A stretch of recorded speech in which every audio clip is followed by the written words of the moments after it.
Welcome to Stackuj podcast. This is the first of a three-part series that I recorded during the BTC Prague conference, and in these interviews I discuss the Bitcoin adoption around the world. So the first guests are Ben and Samantha de Waal from Germany, and we discuss everything around Bitcoin education, Bitcoin and kids, and how we can improve schooling and education as parents. Now, this show is brought to you by Trezor. Trezor is the original hardware wallet, and if you go to Trezor.io, you can find out the selection. My favorite hardware wallet is Trezor Model T because it allows you to set up a Shamir backup, which can greatly enhance the security of your recovery seed. So that's Trezor.io. The second sponsor of the show is Brains. Brains.com, that's the Bitcoin mining tools company.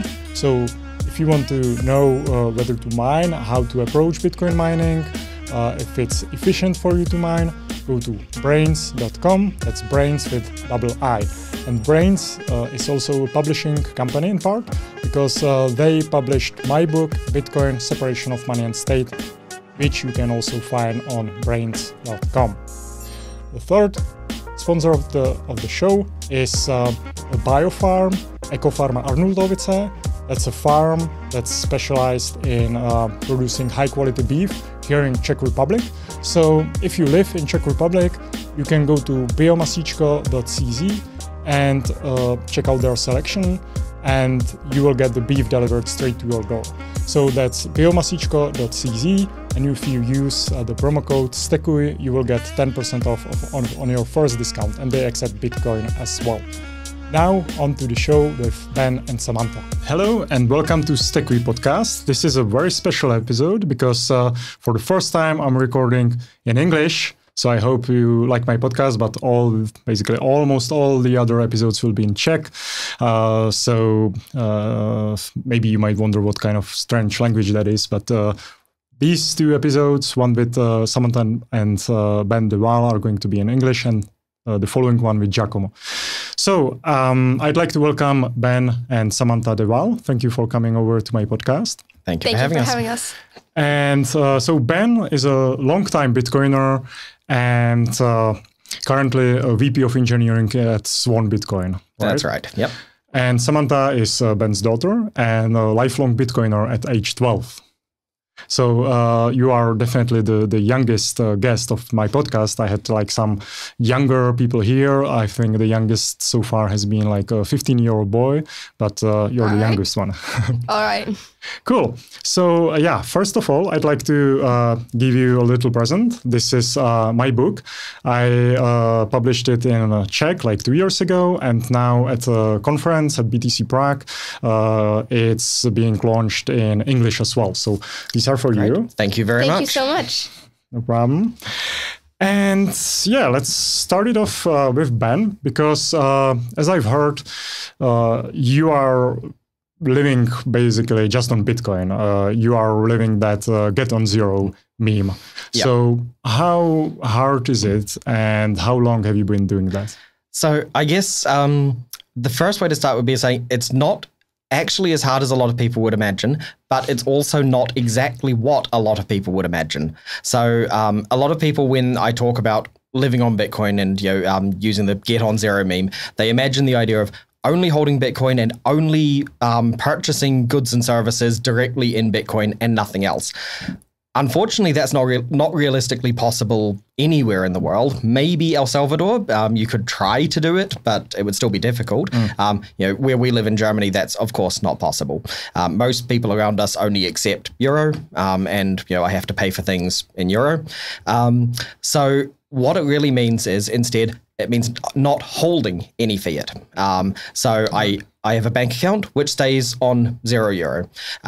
If I need to have a payment coming out of a bank, if there's a bill or whatever which can only be paid via a bank transfer, then I will exchange just enough Bitcoin for euro to cover that payment. So that's essentially the way that I do it. I've been doing that since 2017. 6 years now. Yeah, so 6 years now.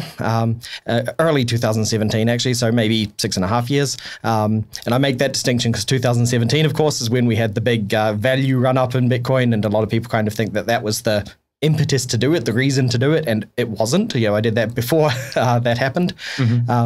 My reasoning behind doing it was essentially I'd been doing what's called spend and replace for a long time. So people have this idea, okay, it's great to spend Bitcoin to encourage the Bitcoin economy, but of course you should always replace it. So if I spend some Bitcoin, I'll then exchange some fiat for Bitcoin to cover what I spend. And I was doing that. It seemed like a great idea. But then I kind of realized if you hold fiat that you could have exchanged for Bitcoin but didn't, you're actually suffering the exact same opportunity cost as if you spend Bitcoin and don't replace it. So I never regret the fact that I've spent a lot of Bitcoin, which if I had held on to that Bitcoin would be worth a lot of money. What I do regret is having held fiat for a lot longer than I needed to. If I had, let's say, €1,000 in my bank account back when Bitcoin was €10 each, I could have had 100 Bitcoin, and I chose not to. That's the decision that I regret. Right. And has it been getting easier with the tools? Like the tooling of Bitcoin evolved quite a lot over the last 6 years. Definitely. So I find that the expansion of the Lightning Network has really helped with direct use of Bitcoin. Prior to Lightning being a popular thing, you wouldn't find retail merchants accepting Bitcoin at all because if you're waiting for a block confirmation in person, it's just not realistic a lot of the time. So, of course, some would accept zero confirmation, but they're trusting you, and that's not always a safe thing to do for retailers, especially at mass. But then beyond that, there's things like Bitrefill for buying gift cards and top-up cards and that kind of thing. And there's a service I use a lot called Living Room of Satoshi. They're actually an Australian service which allows you to pay any Australian bill using Bitcoin.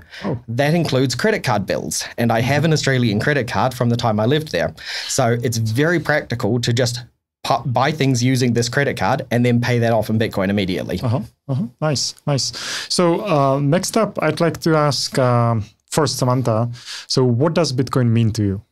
So for me, what a lot of people don't realize is Bitcoin is money. Fiat isn't money to me. For a lot of people, they say, oh yeah, Bitcoin is a different type of money. But for me, Bitcoin is the only real money. All right. And how long have you been using Bitcoin? Since I was born. So I've had Bitcoin since I was born. I don't actually remember when I made my first purchase with it because I started very early. Ben, what does Bitcoin mean to you? So I came into Bitcoin from a kind of a different direction than a lot of people. A lot of people came into Bitcoin from the economic side of things, or even the speculative side of things. Hey, there's this thing which is increasing in value that draws me in, and then I learn about all of the things like privacy and self-sovereign money and so on. I have a background politically as an anarchist, and it always interested me to look at how to remove hierarchies from systems. And of course, Bitcoin removes the hierarchies from money. It makes money into an anarchic system. So Bitcoin to me is simply a wonderful expansion of anarchist principles into the realm of money, and money makes the world go round. So I'd say it's probably the most significant anarchic thing to have happened to the world so far. Right. What do you think about making Bitcoin legal tender then? Like, for example, in Salvador, there are other examples right now. Yeah. So while I'm an anarchist, I'm also a pragmatist. I realize that the world won't overnight be the way that I think it would be better. There are governments, and governments will remain for a very, very long time. I'm not going to see the end of governments in my lifetime, I believe. I'd like to, but I won't. So as far as things like Bitcoin being legal tender, I don't think it should have to be in a perfect world. But we don't live in a perfect world. So I actually think it's a positive thing if a government makes Bitcoin legal tender, because that's better than the alternative of it not being legal tender and not in use in that place. So it increases adoption, even though in the perfect world, I don't think it would be necessary. And speaking of Salvador, so Samantha, you had a talk, right, at Adopting Bitcoin. Was that your first Bitcoin conference? Or? It was my second Bitcoin conference attending, but it was only the week before that I first came to Pacific Bitcoin. And that was specifically because my dad had a work trip there working for Swan Bitcoin. And then I also came along because we'd go to El Salvador next for my first talk. So, yeah. And did you have any chance to properly use Bitcoin in Salvador to buy some stuff? In El Salvador and in Pacific Bitcoin in America. So at Pacific Bitcoin, for example, I tipped the waiter for the cola that I bought. Unfortunately, only tips in Bitcoin, but at least I could use it. And in El Salvador, we went to McDonald's and more. Yeah, all the international franchise networks in Salvador basically accept Bitcoin now, right?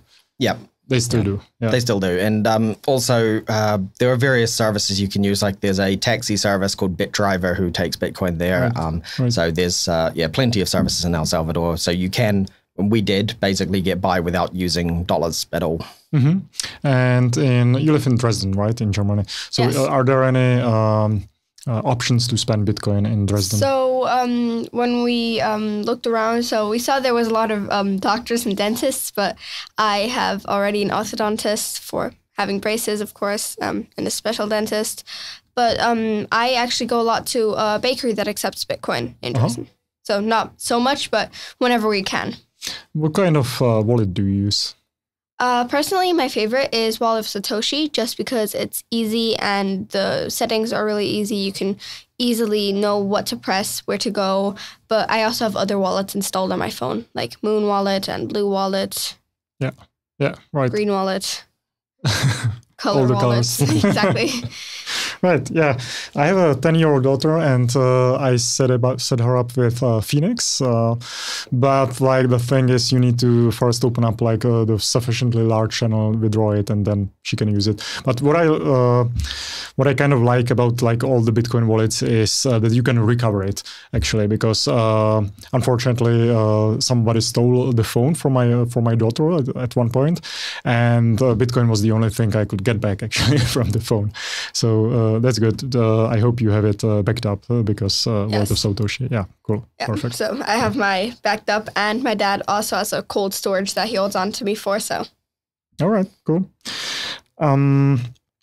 So what kind of talk did you have in Salvador at Adopting Bitcoin? I can link to it, but if you can just describe what you talked about and what are you going to talk about here in Prague? So in El Salvador, I talked about what it's like growing up with Bitcoin. So how the world is for me, how it's different to adults witnessing the launch of Bitcoin, and why it is so important to me, why I think it's the good and best money. And in the Czech Republic, tomorrow I will talk about what it is, how to get your kids interested in Bitcoin and just how to get younger people interested in Bitcoin, because a lot of parents and older people always ask me hey, I have a younger sibling, or hey, I have a daughter, a son. How do I get them interested in Bitcoin? Unfortunately, they don't show any interest in Bitcoin. And that's mainly what I'll be talking about tomorrow. All right. So how should I interest my daughters in Bitcoin? Because I have almost 5 years old now, and the second one is 10-year-old. So the 10-year-old she already has as a wallet, as I said, and the only use case for now for me is to pay part of her allowance and allow her to save in Bitcoin. But are there any other ways, or how would you go about it? So personally, I'd say kids have a lot of different interests, and Bitcoin has a lot of subtopics. So, for example, I really like the environment, so I went to a kind of Bitcoin environment protest in Dresden. But there's also a lot of kid card games, like Shamory is a really great card game, and there's a lot of Bitcoin books. My favorite is Bitcoin Money: A Tale of Bitville Discovering Good Money. Right. That one's a really good one. And for 6-year-olds, I believe there's 2 really good books. It's called 99 Bitcoins and an Elephant and A Place in the Blockchain. And those are good books for like 5, 6-year-olds. So that'd be good maybe for your younger kid. Yeah, I didn't know about these yet. So I'm going to check it out and I'll link it under this podcast. So yeah, I know the Shamor game, and they have like little books as well, like rhyming books. Yeah. So I actually bought one here at BTC Prague for my younger one. And so tell me more maybe about that environmental protest, like that was in favor of Bitcoin, right? Well, it was not in favor, like the organizers weren't in favor of Bitcoin, but I helped it be in favor of Bitcoin. Okay. So I got the person that was handing out like treats for everyone for That's Exhausted. I got her to accept Bitcoin from me. And while everybody else was chanting other things, I got me and a group of other people then to chant more for Bitcoin, like Bitcoin helps the environment and stuff. So, yeah. Cool. So it started from not being in favor of Bitcoin, just a normal environment protest, to being an environment protest in favor of Bitcoin. Nice. And you visit like a public school or like a normal school? I visit a private school. Private school, okay. But it's still like you go to school every day, right? So you have classmates. Yes. So what was, do you try to like orange pill them, like tell them about Bitcoin? I've orange pilled a lot of my classmates. Nice. And even what I'm going to talk about tomorrow is a bit like what my classmates think on Bitcoin. So one of my classmates thinks it's a climate killer. One of them thinks it's a good way to make money apart from any other jobs that you have. One of them thinks that it's good and bad at the same time. Some of them are really unsure. One of my classmates' kids, they always talk about Bitcoin and Dogcoin, the meme, because they really like it. So, right. Maybe Ben, tell me about. Could Samantha get a fiat bank account in Germany? I'm not sure, but I believe not. I think to get a bank account you need to be a certain age. I'm not sure even what it is, but 14 or 16 or something like that. Yeah. Because that's one aspect about Bitcoin that I really like, that even like really young kids can use it. And because up until now you could use like cash, you can use that, but it was impossible for them to do like the digital payments. So now maybe have you done any like cross-border transaction with any like friends that are abroad or anything like that? Yes, I was playing a video game with one of my friends, and there was like a thing that you could buy for like more levels and stuff, and it looked really interesting. And I didn't have any fiat on me, so I asked her like if I could pay her in Bitcoin, and then I paid her in Bitcoin back for it, and she bought it for me. So right, yeah, that's amazing. Back to the tomorrow is actually also what I'm going to talk about. Is as a 12-year-old, I can't own a bank account, but Bitcoin doesn't care about your race, your gender, your age. You can always have Bitcoin. Yeah, that's amazing. So, I wanted to ask, when did you do like your first Bitcoin transaction? But you said you don't actually remember it. You were so young. I remember it was early though. Right. Do you remember? I'm actually not sure. So, she's had her phone for a few years now. So the first one that she did completely on her own would have been around the time she got her phone. So maybe 2 years ago, I'm not sure. But she definitely had also, in some ways interacted with Bitcoin before that. I had a card, which is unfortunately no longer available, but there was a beta of something called Lastbit, and it was essentially a payment card that you could top up with a Lightning transaction. So you'd do a Lightning transaction to the card, and then pay like a normal Visa debit card kind of thing. Yeah, like an NFC card. So basically at a normal supermarket or whatever. And I had actually let her use that before in the past. So I'd send the exact amount of sats over. She would get the card topped up and then be able to pay for whatever in a shop. Right. So in terms of schooling, did you consider maybe homeschooling? Because some, I don't know, like some Bitcoiners do that. Some Bitcoiners just travel around the world and homeschool their kids. So you decided for the private school? I would love to homeschool the kids. We've considered it, but sadly it's illegal in Germany where we live. So yeah, it's illegal in Germany. We can't do it. But I will have a school, like I will change schools soon. And there's actually one that looks really promising where it's basically remote schooling, but it's not really. So like the government allows it. It's kind of that borderline where they do go to school sometimes, but it's more homeschooling. Right. Yeah. So yeah, that's one of the options we're looking into. I would love to have the possibility to maybe even move outside of Germany at some point and then homeschool completely, but we need to look into how that works for our family as a whole. It's always more complex than just one or two people. Yeah. So when you are preparing the topics for this podcast, one of your suggestions was what could we as a parents and maybe the schools, what could we do to improve the elementary education?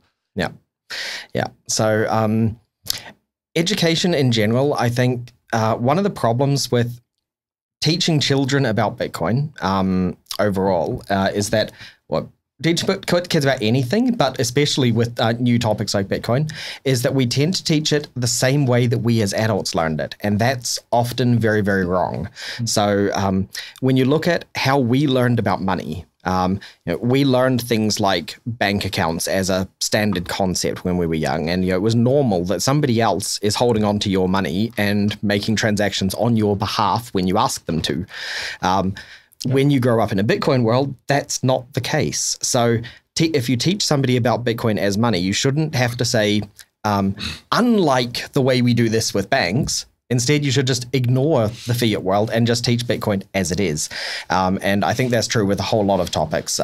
It's also true of teaching technology to children these days. We shouldn't use a lot of these anachronistic kind of ideas. Why does the save button on so many pieces of software still look like a floppy diskette? Yes. How many people these days even have used a floppy diskette? It's just... Yeah, but the save button looks like that. Yeah, that's right. Yeah. I saw a meme some kids saying when they saw the floppy disk that it's like a 3D printed save button. Yeah. But exactly. I remember these. I grew up with it. So Samantha, what would you personally change in the school, in how the concepts are taught to you, at the school, not in terms of Bitcoin, but I'd change a lot. So I'm actually not really I don't dislike the current school that I'm at, but I also don't like it. It's kind of like a neutral thing for me. So some of my subject teachers, I have different subject teachers for different subjects, like English, Spanish, German, math.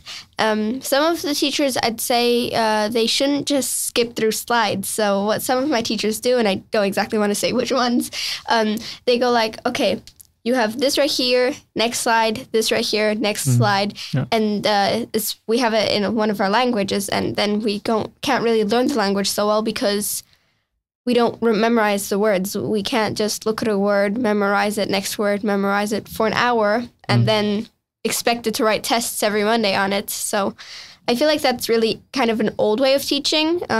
But some of my other teachers, they do it more interactive, which I'm a big fan of. So like that other teacher said, she said, the best place to learn is in a classroom, which I totally disagree with. The best place to learn is in real life, doing it real life things.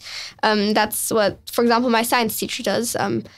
He always makes us do experiments and makes us figure it out on our own. He's not the science teacher that says, oh, this happened because of this.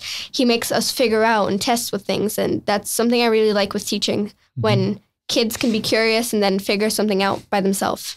Yeah, the worst thing that the school can do and often does, especially, I don't know, in Czech Republic, is that it kills the drive to learn more stuff. And I know that from my experience that I needed to relearn that to bring it back. And it comes back after the age 30, but 20 to 30, usually people are so disgruntled with how it was taught. There's a quote which is, I think it's misattributed to Albert Einstein. So maybe Einstein said it, maybe somebody else, but the quote is, it's a miracle that curiosity survives formal education. Yeah, that's very how it is. So in terms of your school, do you do any Bitcoin projects? Do the teachers know that you are a Bitcoiner and can write, for example, an essay or something like that? So my teachers do know, and I have given a small presentation to my class about Bitcoin in 4th or 5th grade, I believe, and in 3rd grade I read some Bitcoin kids books. But as to So one of my teachers actually did say, like, he used to look into Bitcoin and also some other cryptocurrencies, but then he dropped the whole cryptocurrency thing and went just to only Bitcoin and looked a little into it. Some of the other teachers give me an impression that they dislike Bitcoin. Like a few days ago, one of my teachers, when they mentioned Bitcoin, they kind of looked at me in a kind of disliking way. So I feel like some weird Bitcoiner. Yeah, so some don't like Bitcoin and then they just don't want to talk about it so much because I'm in the classroom.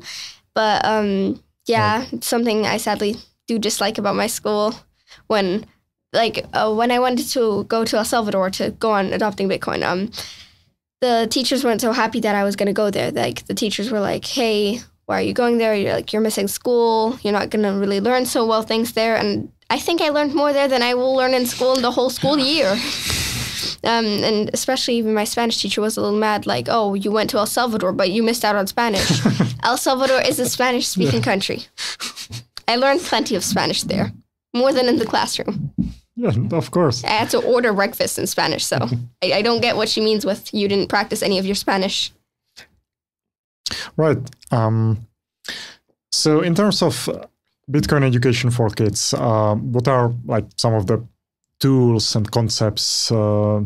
Because as you said, like us adults sometimes have this like metaphors or analogies from the banking system because Bitcoin came later in our lives. But since you grew up with it, like what are some helpful tools for you? So I'd say like I mentioned before, interactive stuff is like really good for kids learning and stuff. Like when kid can actually touch or move stuff or like experiment with stuff, that's something kids really like and it helps their brains kind of memorize and learn.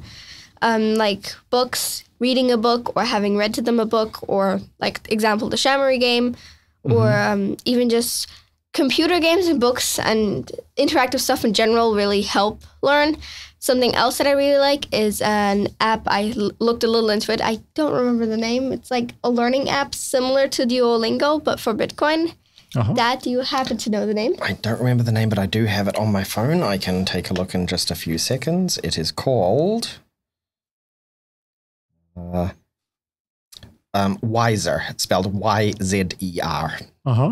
Nice. I didn't and it's an that. Interactive. It's sort of like if you've used Duolingo before, it's sort of like those interactive lessons where you have health and where you can have a streak, but about Bitcoin. And then you can read a little through the Bitcoin. Like it teaches you today we're going to learn about this part of Bitcoin, and then you can press next, and it'll like give you some text to read, and then you can answer questions about it and other stuff. So right, and. How about, for example, on-chain versus Lightning? Like, do you yourself like know about like this distinction about these layers? And I use on-chain only for if it's a transaction that, for example, online shopping. On-chain is really easy because it will arrive in only days of order anyways, because it's not like I'd online shop. If the shop were right next to my house, I'd probably go there in person. So there I'd say on-chain is really useful. But if you're going to like pay for a drink currently at a bar or whatever, I always use Lightning. There's no way I'm going to use on-chain there. Yeah, right. And have you done any like channel management? Like, do you understand like what's happening on the background? A little, yes. So my dad gave me like a kind of introduction to it, and I learned a little about it myself, but not really the depths yet. That's what we're probably going to learn. I'm going to learn a bit about more later in the year, I hope. Yeah. Definitely. So, I do run my own node, including a Lightning node, and my preferred Lightning wallet is Zeus. So I'm actually connecting to my node using my phone. But the reason we chose Wallet of Satoshi for Sam is because she's got, much smaller amounts of money. It's really, it's not a huge risk, and we don't have to think about all those things like channel management.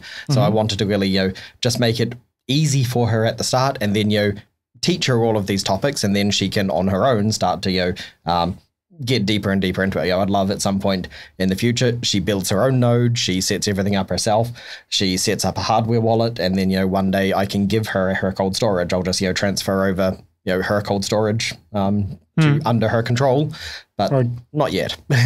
Yeah. That's a good progression. Yeah.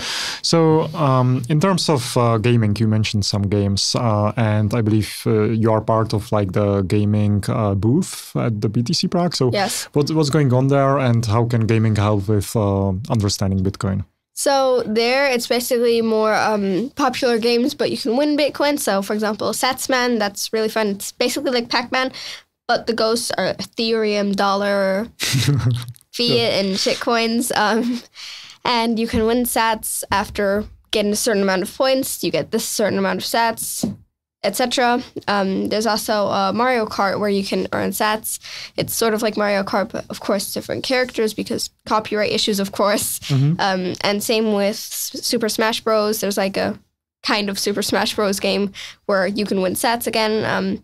And it for those games, I'd say it's not really so educational and it's not really so helping learning. But of course, you do get like, oh, okay, now I need to install a Lightning wallet or whatever to be able to receive this and then go further down the rabbit hole. But otherwise, I'd really suggest more games like Shamory where it's with attack blocks, with mining blocks, and then kids get really interested. And also adults sometimes get really interested in, oh, why is it like that? And then they search it up and then they go further and further down the rabbit hole. Mm-hmm. Yeah, Shamory, I really like that. I bought that last year in Miami, and we played that with my younger daughter. She was 3 at the time, and it's really well done because it has these like cute monsters and like the Bitcoin logos everywhere, but it has like interesting side effects because then there was some advertisement here in Prague at like a streetcar like for some Bitcoin exchange, and my daughter was like yelling at the whole street like, look, Bitcoin, this is what we have at home. So sometimes from the like privacy perspective, so you have to watch out for that. Maybe I'm also like curious about in terms of digital privacy and security, like what kind of tools do you use there? Do you use like Signal, VPN, stuff like that? So as for VPN, I've looked into a few VPNs. There's a good one that my dad I know uses, but I don't have a VPN yet. Currently, also, I can't access my laptop for personal reasons. I'm using my mom's Chromebook currently, so Chromebooks aren't really the best known for being able to have VPNs and stuff. But as for internet privacy and stuff, I do use Signal. I also use a few other chat apps, but more the private chats I really do on Signal and stuff, like secure ones. Most of my family chats, because they're really not that private, I just do on WhatsApp because a lot of my family has WhatsApp. Yeah. And I use, just for Googling stuff, I'm personally the person that uses incognito mode on Google no matter what it is. What I Google, if it's anime, if it's Bitcoin, if it's games, I always use incognito mode because I have very sneaky friends. They always go like, oh, look, her phone is open. I will go into her browser history and look through all her browser history, which I'm not the biggest fan of. So I've started using incognito mode more. Oh, nice. That's good. That's good. Well, cypherpunk that, right? How about, for example, password managers? Do you already use a password manager? Not really. I'm somebody who remembers my passwords. I know my dad uses extremely complicated passwords that I would never guess in my entire lifetime. I don't use passwords like that. That's way too hard. But something for passwords I use is just, for example, if I'm just going to use an example, I had this like ages ago in 2nd grade when I made one of my first computer passwords. It was I got bunnies, so I was like, okay, let me do something that connects to bunnies, and then I set up like a password that was really connection to bunnies, and that really helped me remember it. And I never use a safe password for the site because if somebody has already accessed my phone, that means that my password there is unsafe. And I'm very sure that my passwords are still unsafe if they already found out my phone PIN and stuff. I'm pretty sure it's still pretty unsafe, but it's unsafer to keep it saved on my phone if I can just remember it. Right. So I only use it, the password manager, for passwords that I really don't care about. Like my school uses ManageBack, and honestly, if anyone's going to take my phone and look at my grades, sure, go ahead. You will see that I'm not the best in school. So maybe the question for you, Ben, as an engineer, do you think like at some point in the future we will get rid of the passwords? Because like the concept itself, it's not really clever, and people are really bad with passwords. They definitely are. I think the idea of passwords does need to disappear, but there's a lot of complexity surrounding that because there are so many different use cases, and you can't just have one general solution to say, okay, we're going to go to passwords and we're just going to go to this thing. People have tried that before and they've said, okay, let's go to hardware security modules, for example. We'll use HSMs everywhere that you could have used passwords. And then all of a sudden you start running into problems like, okay, you can't necessarily use a hardware security module with a certain type of browser. Maybe using a browser on a phone which doesn't support it, or maybe you're using, a browser on some other kind of special device. So in that instance, you can't use an HSM. So there's always going to be these edge cases, and passwords were always a very simple solution. Yeah. So I think to get rid of passwords, you need to be able to replace all of the different use cases, and that's probably not going to go away anytime soon. But I would like it to. Yeah, I think it is about time we tried to kill the idea of passwords. Yeah. I do agree that passwords aren't the best solution, but also I'd rather live with passwords for now than without passwords. Yeah. Do you think Bitcoin can help with that? Because we have this LN URL auth. That's really nice. Stackuj News uses that, and I really like the simplicity of it. And definitely, I think it does help a lot to have things, anything based around public key cryptography, and because Bitcoin automatically is based around public key cryptography, you can then use it for a lot of other things. And LN URL auth being the perfect example of that. You're kind of abusing the idea of the fact that you have a public and private key to be able to perform functions which it wasn't initially intended for, and that's absolutely fine, and that's it's great, it works. So yeah, I think that helps a lot, but it's still not going to work in every situation. I think that's again one of those things where offering it as an option is great. But right now, not everyone has a Lightning wallet. You definitely can't just say, okay, we only support LN URL auth as a login method, because 99% of the planet right now can't use it. Right.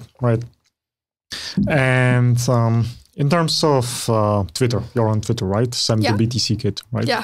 So do you like that? Do you follow some Bitcoiners? Yes. I mainly follow Bitcoiners. Almost everyone I follow are Bitcoiners, but I also do follow just some other interests that I have. I personally like playing Fortnite. That's one of the things I do. I really like doing digital art. So if you ever check out my dad's Twitter, his profile picture is drawn by me. Oh, cool. I also really like doing just digital writing as well. One of my favorite subjects in school is English, just because I get to express myself in my writings and stuff digitally. We usually write on our computers. So yeah. Yeah. And in terms of writing, do you type with all 10 fingers? Yes and no. I've never learned it. I kind of taught myself, so I kind of got a different method. I do use all 10 fingers, but then also when I'm drinking or whatever, I get a little weird and do some weird stuff with my hands because I never really learned how to do it properly, but it works. So as long as it works for me, it works. Yeah. Funnily enough, actually, it's almost same as me. And I did learn the official touch typing, keeping your fingers on the home keys and then moving them appropriately. I actually found that's slower than the way I taught myself to type. So I kind of learned the feel of words, and my hands move according to how a word feels. And yeah, Sam can definitely do it well. I've got a keyboard at home with nothing printed on the keycaps. It's just it's a very nice keyboard, but it's completely blank, and she has no problem typing on it. So she definitely knows where the keys are. She doesn't have to look. Is it custom made, or do you? No, it's a. So it's called a DUS keyboard is the manufacturer or the model, and it's just a really nice mechanical keyboard with cherry blue switches. Beautiful keyboard, and the default version comes with nothing printed on the keycaps. All right. Where do you stand on sats versus bits? Maybe Samantha first. Do you know we've got Bitcoin and it's divisible into 100 million satoshis, and there are bits, and I don't know, actually I never remember what it is. 100 sats, so it's 1/1,000,000th of a Bitcoin is the bits idea. Yeah. And there's it's not a big discussion, but there are two camps. The largest one, I would say, is the sats camp. Let's just use sats, and the niche weirdo camp is people that are for bits for 100. I don't know. Yeah, 100. It's 100 sats. Yeah. So that way they can. The idea behind bits was that you can then treat it like dollars or euro or any other currency which has a decimal point and then 2 numbers after it. So instead of saying you've got 550 sats, you've got 5.50 bits. Yeah, so, but you didn't even hear about it. Like that's. I've heard very simple about it, but like I didn't get so much into it yet. What I usually get into in terms of Bitcoin is I get into like how it works, how I can pay with it, and how it connects to things like making the world a better place. That's something, right. A big reason why I use Bitcoin is making the world a better place. Like for environment, it really helps. For everyone has equal rights. It really helps with everybody being able to use it. Like something I said last year is Bitcoin doesn't care who you are, how old you are, you can always use it. Yeah, right.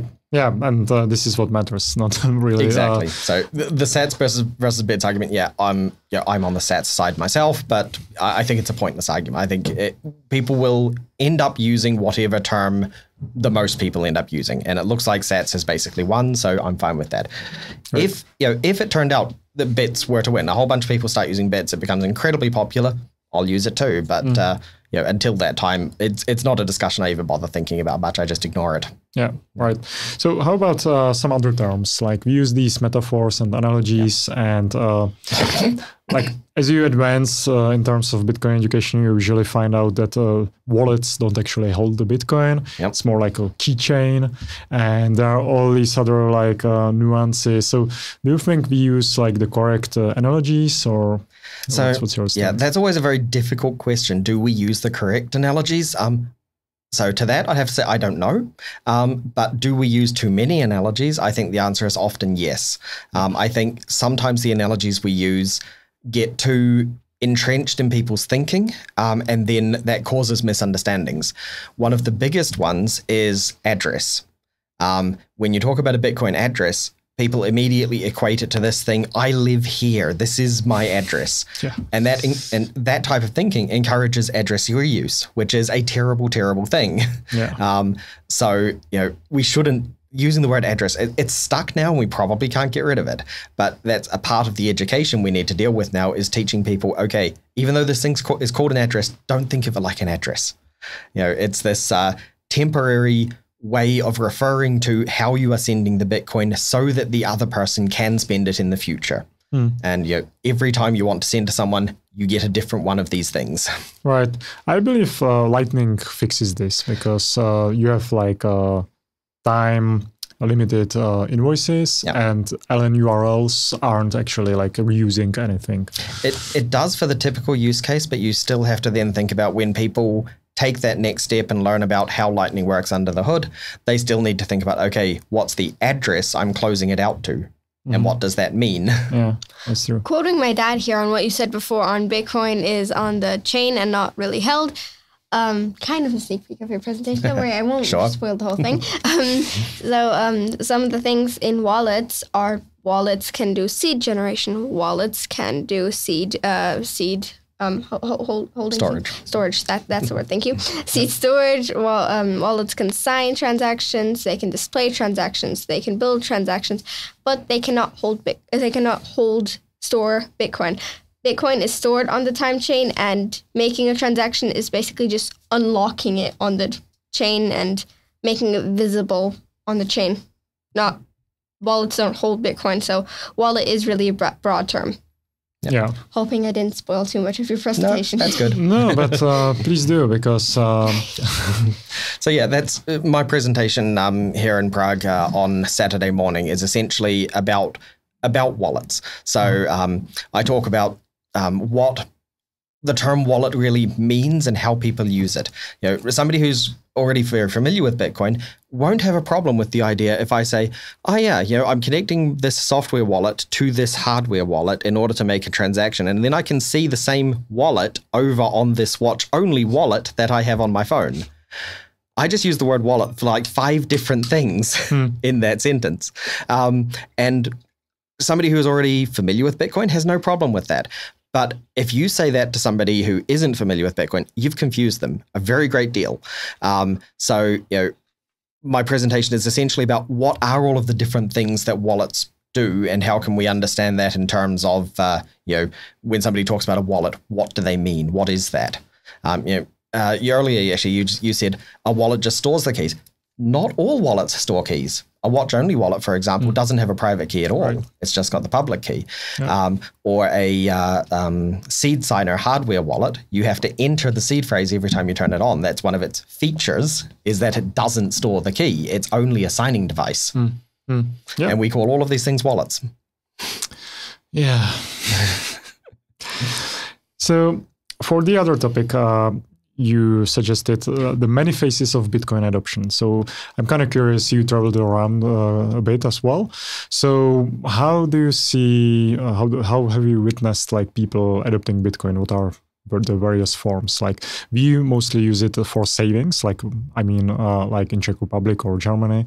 But in Salvador, it's probably quite different, right? So we use it for almost anything. Like my dad said, we've been holding Bitcoin since 2017, and we use Bitcoin for almost everything, except that we have to exchange it for fiat and then use fiat in some cases, of course. And my mom still holds on to fiat. I still hold on to fiat, but it's more as a, hey, we hold on to Bitcoin mainly, but then we we get some fiat out of the cash machine, and then we hold on to it until we use it, and then we need to get more. It's kind of what me and my mom do. Unfortunately, it's impossible to only use Bitcoin in Germany. But I'd say mainly how we use it is mainly, holding on to it and saving it. Mm-hmm. So looking at Bitcoin kind of adoption around the world, I do see a lot of different ways that Bitcoin gets used by different people. So if you look at some of the work Anita Posch is doing in Africa, for example, you can see that she's going there and people are using Bitcoin as this kind of direct means of exchange in order to get stuff done, because they are limited in things like the amount of dollars or other fiat they can get out of a machine. The banks have these very strict limits set by the government or so on, or exchange rates are wildly different officially compared to what they are on the street. So Bitcoin acts as this kind of reserve real money against all of the kind of fakery that's happening in the fiat world. So that's one type of adoption there. And then of course, as you said, there's the savings use case, very popular in kind of, I guess, Central and Western Europe and the United States, sort of the more stable economies, the somewhat richer, more stable economies. People aren't suffering from monetary problems. We're not entering hyperinflation yet. We don't have the government saying, you can't make this transaction, it's too large. Most of the time. Actually, I have an interesting story that did happen to me when I tried to buy a computer a few years ago. I tried to buy I think it was like €11,000 computer, and Mac Pro, really nice. But the bank said, we don't believe that you're making this transaction because, normal people don't buy computers worth that much. So they blocked the transaction. I actually had to fight the bank to buy something with my own money. Yeah. But obviously in some countries that's far worse. If it's over like $20, the bank will stop you, and, they can just take your money away on a whim. I believe in Nigeria they have like this really small limit for cross-border transactions. Exactly, right? And even Europe has seen that kind of thing before. Even in living memory. So I believe it was Italy who had a rather nasty problem with the Italian lira. So pre-euro, where one day all of a sudden the banks basically stopped giving anyone their money out of the machines, and then took half of it away, and then the government said, okay, that's ours now. That's that kind of thing can happen. So while we use it for savings here in the West, I think some of those other use cases can and will potentially happen here as well. And I also found out that explaining to people that Bitcoin isn't just about the Western world and protection against inflation. It works quite well as a like orange pilling instrument. For example, I like to show the videos from getonzero, from the South African township project, because then people realize this thing is really global, and like the little kids, if they like use Bitcoin on Lightning to buy some food, that's really powerful to some people. Absolutely. So when Sam and I were in El Salvador last year, and we went to Bitcoin Beach, and just walking down one of the streets there, there were some people selling some coconuts on the side of the road, and bought some coconuts, put a straw in each, drank out of them using Bitcoin. That was just just that simple, direct, peer-to-peer exchange of goods and services for money. That's exactly what money is supposed to be, and that's exactly how we used it. And I think seeing that is eye-opening for a lot of people who are only familiar with, I buy some Bitcoin on an exchange and then maybe put it in my hardware wallet and just leave it. It's a very different kind of thing to see that. Right. Where do you stand on KYC versus non-KYC Bitcoin? So KYC is definitely a problem, but I don't see it as a Bitcoin problem. I see it as a fiat problem, because KYC is linked to the movement of fiat money, and from there they try to track the Bitcoin based on, based on the fact that you were KYC'd for the fiat that you put into it. So I'm a big fan of tools which make that harder. So I'm a huge fan of things like Wasabi. I think they're doing excellent work. I'm especially a fan of clever tricks like PayJoin in BTC Pay Server, so you can essentially make your payment into a type of a simple coin join. And then, of course, simply using Lightning in order to obfuscate things even more. I love exchanges that have implemented Lightning because that completely defeats the whole KYC aspect at the exchange. You're not even withdrawing on-chain and then opening a Lightning channel. You're simply withdrawing into channels you already have. So there is no way to track it after that. Right. Yeah. And I believe for like Bitcoiner kids like Samantha, she might actually never KYC herself on an exchange, because first she gets like the non-KYC Bitcoin from you, I guess. Then there will be probably many opportunities to earn Bitcoin, and like either through like selling some stuff through BTC Pay, no KYC there, or getting hired maybe by a Bitcoin company and no KYC there. So I hope like this is how it goes from here. I would hope so, but actually I would be a little bit careful with saying hired by a company and paid in Bitcoin directly. I treat the pay that I get from Swan Bitcoin. So I get paid in Bitcoin by Swan Bitcoin. I treat that as if it's KYC'd because at any time the government can go to Swan and say, hey, who did this payment go to? And legally speaking, they are obligated to say. So it is the same as KYC in that regard. So my salary comes in and it gets coin joined. It goes into Lightning channels, so it gets obfuscated. I definitely don't treat it as KYC free. Right, very true. So Samantha, who is your favorite Bitcoiner? Well, apart from my dad, of course, because he's my dad. I wouldn't say I have a favorite Bitcoiner. I'd just say I have people who I respect as a Bitcoiner and who I see as a really like influential people. Like, because it's multiple people. It's not just one person for me. So like I really find Marissa CO, I think she's called on Twitter.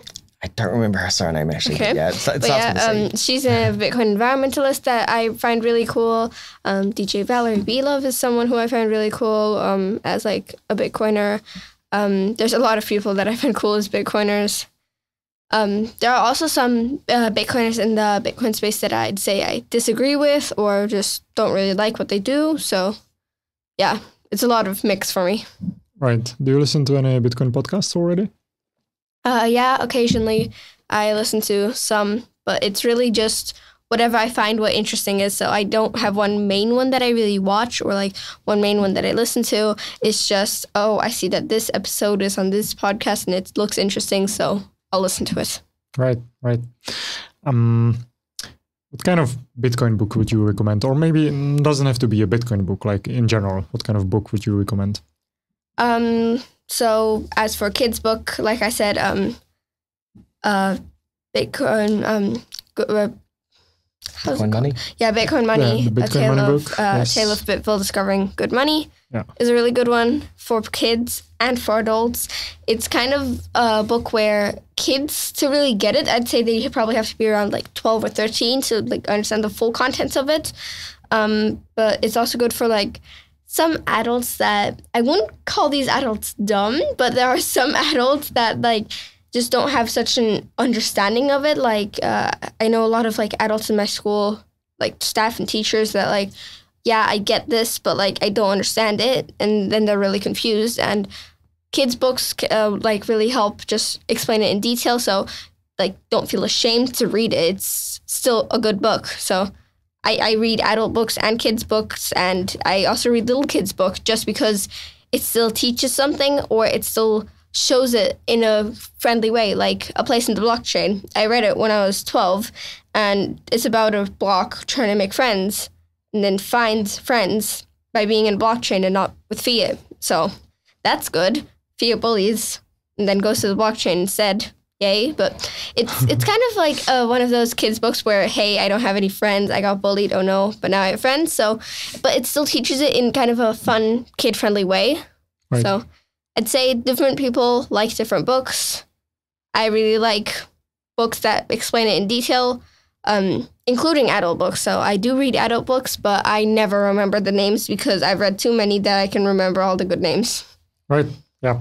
And there's so many books being published right now, like the Consensus Network booth, like they have so many books now. And next to it, like the Brains booth, like also a publisher. I love that. I have an entire bookshelf covered in Bitcoin books now, and it is incredible how many there are. And that ranges everything from the kids' books that Sam was talking about there, through to some of the more mainstream ones. I actually really like Inventing Bitcoin by Jan Pritzker. I think that's it's a great book just because it's kind of targeted at that easy understanding level. So you could give it to a high schooler or you could give it to a grown adult, and they'll both get it. But also I like reading some of the really heavy stuff. So at the moment, I'm trying to work my way through a book called Bitcoin, a Game Theoretic Approach. And I don't remember who it's by, but it's essentially this graduate level text on, full of heavy math, all that kind of thing. So there's a good range of Bitcoin books out there. And I think there's always something for everyone.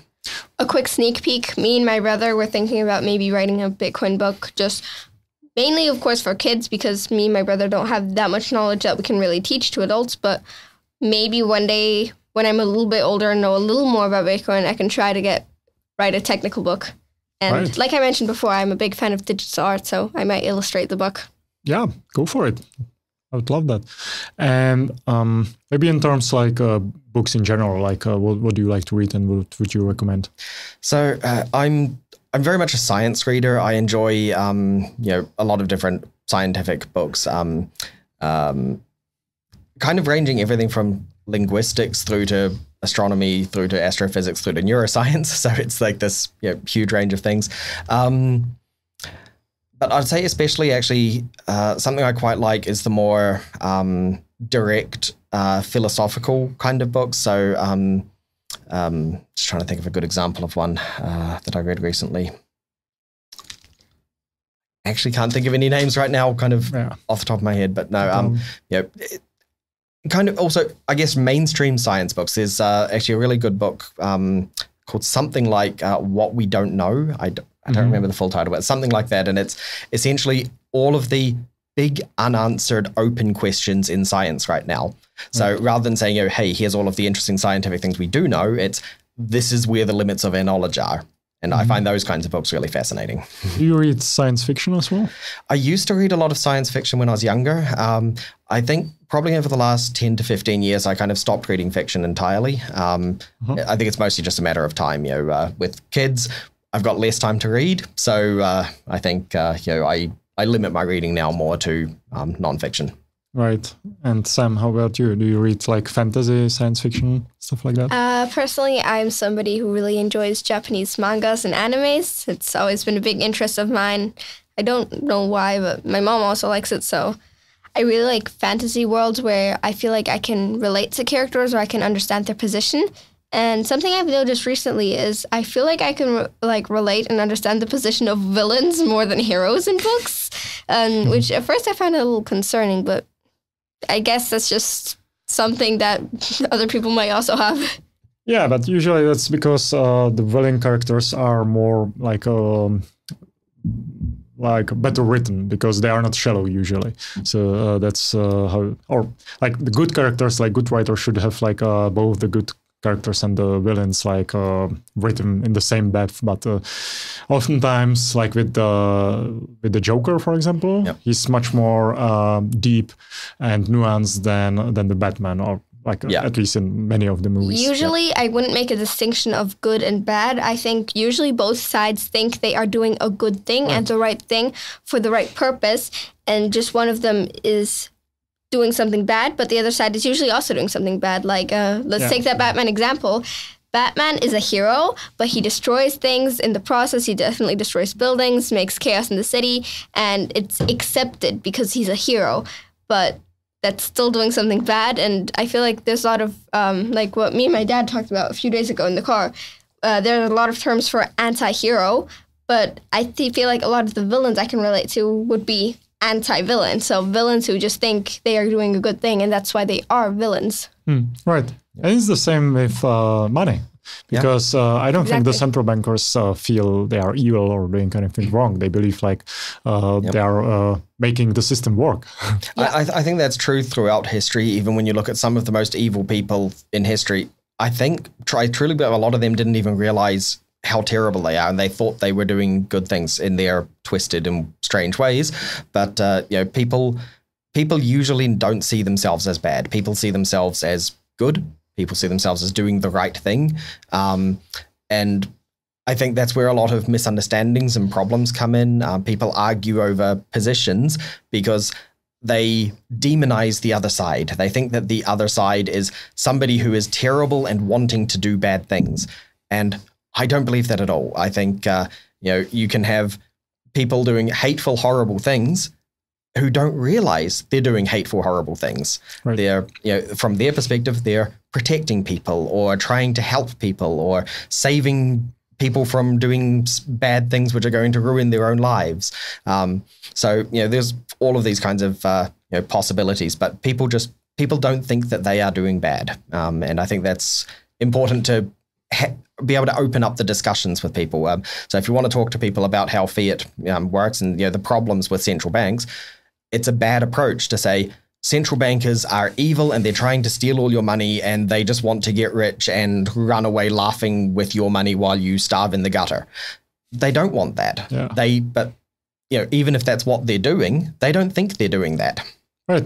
Yeah. In my book, actually, the very first quote is from Gideon Gono, or Gono. Yeah, Gono. He used to be the governor of the Central Bank of Zimbabwe. And his quote is like, never underestimate the monetary authorities' strength to overcome like the harsh periods. And that was before the hyperinflation. That was like in 2005, before the hyperinflation hit like millions of percent. Yep. And he's a very interesting character, because if you read like some interviews with him, he never like accepts the idea that he was responsible for the hyperinflation. He's just he tries to explain that he was the one that saved the country from like much worse outcomes.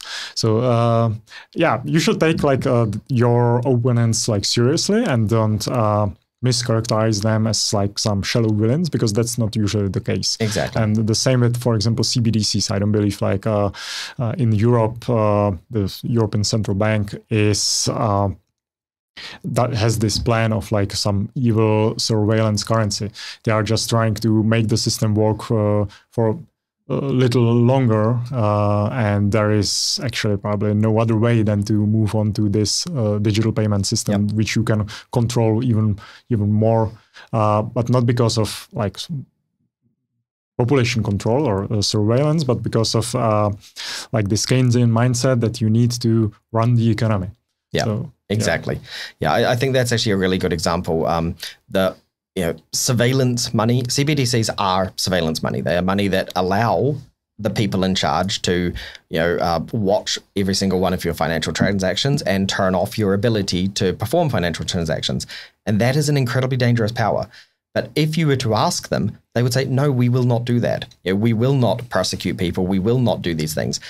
But that's exactly why Satoshi invented Bitcoin. And he said it in the very first post. The problem with traditional money is all of the trust that's required to make it work. Right now, you have to trust the central bankers when they say, we won't do that. And I believe them when they say that. I believe that their intention is to not do those things. But they won't always be the ones in control of it. And maybe the next person will do that. Or maybe they'll do that just a little bit, and then just a little bit more, and then just a little bit more, until it's normal and standard, and then it's happening to everyone. So, yeah, they're not trying to be bad, but we still have to recognize that what they are doing will have those bad outcomes. And I think that's the difference in how to have the conversation. Instead of saying to them, hey, you are terrible, you are evil, you are horrible people doing bad things, instead, it's better to point out these are the horrible bad things that could be done with the system you are building. Right.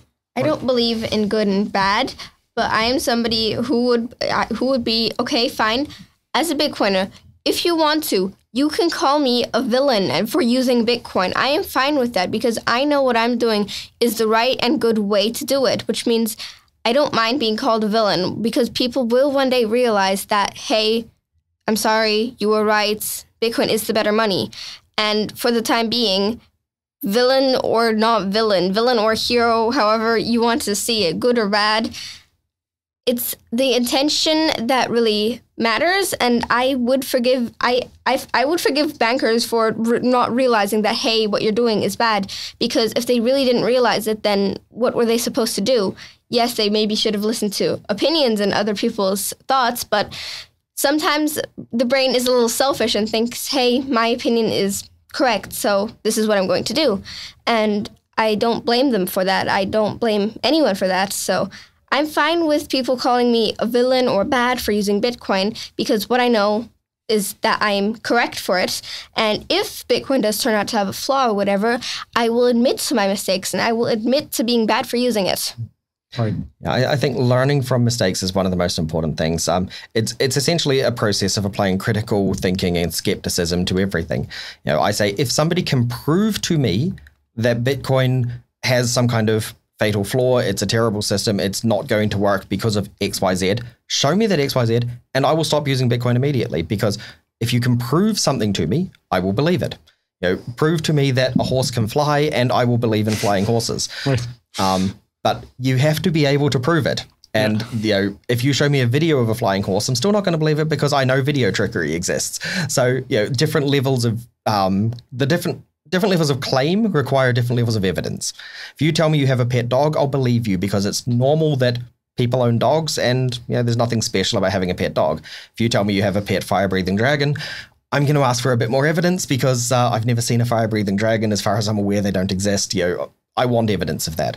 So I think that's true in any field, and it applies equally to Bitcoin. Right now, I have never been shown any strong evidence that Bitcoin is going to fail. Therefore, I go ahead with the belief Bitcoin will be successful. But show me evidence of the contrary, and I will believe the contrary. Right. Yeah, I believe it's very worthwhile to study the underlying principles, like in all the fields. Like I believe the economic laws apply with the same force as the natural laws. And it doesn't matter if you don't believe in them, but if you don't understand them, usually you are going to make some severe mistake. Like if you think you can fly off the roof of the building, you're going to die. If you think you can suppress the market forces, you're going to end up with shortages and famine and stuff like that. Yeah. And with Bitcoin, I just believe, or I understood that Bitcoin is very well compatible with the principle of money, just because how it is structured. Exactly. Yeah. I think there's been various people talking about Bitcoin in terms of the properties of money, and comparing different kinds of money, and looking at things like durability and divisibility and portability, all of these different properties. And no matter how you try to break it down, you can say, oh, maybe this one's more important, maybe this one's less important. But however you break it down, Bitcoin always wins in any of those comparisons. So I think it's only reasonable. It follows reason to accept that Bitcoin is the better form of money. Yeah. And it's great to see the new generation going up with that and not even having to think about that too much, because it simply works. Exactly. It is money since day one. That's beautiful. All right. I'd like to thank you for your visit here in my studio. And I hope we'll do it again next time. Absolutely. It's been a real pleasure being here and talking to you. Thank you. I will definitely link both of your talks, because this is going to be published in like 2 weeks. So I will link to that. I will link to all the concepts we have mentioned, to your Twitter profiles. Maybe if there's anything else I should link to, let me know. The Bitcoin books, for example. The Bitcoin books that you mentioned. All right, I will. Perfect. Thank you very much. Enjoy the rest of the stay in Prague, and I'll see you some other time. Thank you very much. Thank you as well. Perfect. And thank you for watching the Stackuj podcast. There will be one other episode in English with Giacomo Zucco, so you can subscribe, but maybe then you can unsubscribe, because I'm gonna keep it up in Czech. All right, see you next time. Thank you and bye. Thank you for listening to Stackuj podcast. You can check out my stuff at Twitter. I am at Joseph, and just recently I got a new book published that's called Bitcoin: Separation of Money and State, available at brains.com. And this show is brought to you by Trezor, hardware wallets, Trezor.io, Brains, Bitcoin mining tools, Brains.com, and Biomasičko.cz, a Czech beef farm for the highest quality beef. That's it, and see you next time.